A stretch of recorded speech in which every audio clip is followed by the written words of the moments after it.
السلام علیکم ورحمۃ اللہ وبرکاتہ۔ محرم کی فضیلت اور برکات انوارات۔ شریعت میں محرم کی اتنی اصل ہے کہ رسول اللہ صلی اللہ علیہ وسلم نے یوں فرمایا ہے کہ جو شخص اس روز اپنے گھر والوں پر خوب کھانے پینے کی فراغت رکھے، سال بھر تک اس کی روزی میں برکت ہوتی ہے، اور جب اتنا کھانا گھر میں پکے تو اس میں سے اللہ کے واسطے بھی محتاجوں غریبوں کو دے دے تو کیا ڈر ہے۔ اس سے زیادہ جو کچھ کرتے ہیں، اس سے بڑھ کر شربت تقسیم کرنے کی رسم ہے۔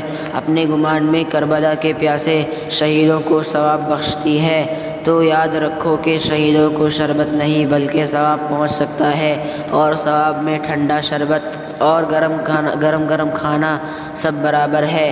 پھر شربت کی پابندی میں سوا غلط عقیدے کے کہ ان کی پیاس اس سے بجھے گی، اور کیا بات ہے، ایسا غلط عقیدہ خود گناہ ہے۔ اور بعض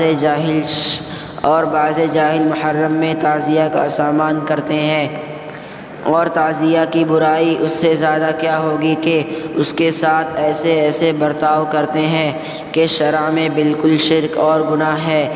اس پر چڑھاوا چڑھاتے ہیں، اس کے سامنے سر جھکاتے ہیں، اس پر عرضیہ لٹکاتے ہیں، وہاں مرثیے پڑھتے ہیں، روتے چلاتے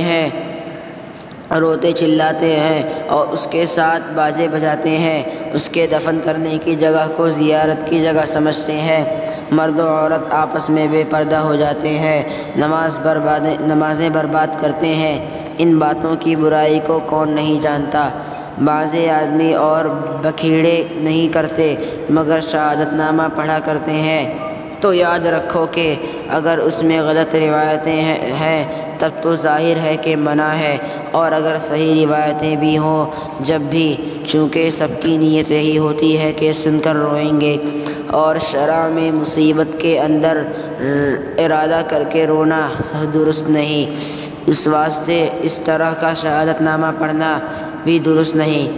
اسی طرح محرم کے دنوں میں ارادہ کر کے رنگ پڑیا چھوڑ دینا اور سوگ اور ماتم کی وجہ بنانا، اپنے بچوں کو خاص طور کے کپڑے پہنانا، یہ سب بدعت اور گناہ کی باتیں ہیں۔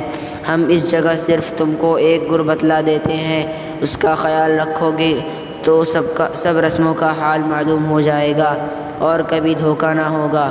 وہ گر یہ ہے کہ جس بات کو شرع نے ناجائز کہا ہو اس کو جائز سمجھنا گناہ ہے، اور جس کو جائز بتلایا ہو مگر ضرور کہا ہو اس کو ضروری سمجھ کر پابندی کرنا یا نام کمانے کو کرنا یہ بھی گناہ ہے۔ اسی طرح جس کام کو شرع نے ثواب نہیں بتلایا اس کو ثواب سمجھنا گناہ ہے، اور جس کو ثواب بتلایا ہو مگر ضرور نہ کہا ہو اس کو ضروری سمجھنا گناہ ہے، اور جو ضرور نہ سمجھے مگر خلقت کے طعن کے خوف سے اس کو چھوڑنے کو برا سمجھے یہ بھی گناہ ہے۔ اسی طرح کسی چیز کو منحوس جاننا گناہ ہے۔ اسی طرح بغیر شرع کی سند کے کوئی بات تراشنا اور اس کا یقین کر لینا گناہ ہے۔ اسی طرح خدا کے سوا کسی سے دعا مانگنا یا ان کو نفع نقصان کا مالک سمجھنا یہ سب گناہ کی باتیں ہیں۔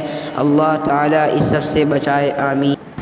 اور 9ویں 10ویں یا 10ویں 11ویں کا روزہ رکھیں اور اپنے گھروں میں کھانے پینے کی وسعت کریں، اور اللہ تعالیٰ نے اگر زیادہ دیا ہے تو غریبوں کو بھی کھلائیں، انشاءاللہ سارا سال اللہ تعالیٰ رزق میں برکت دے گا، آمین۔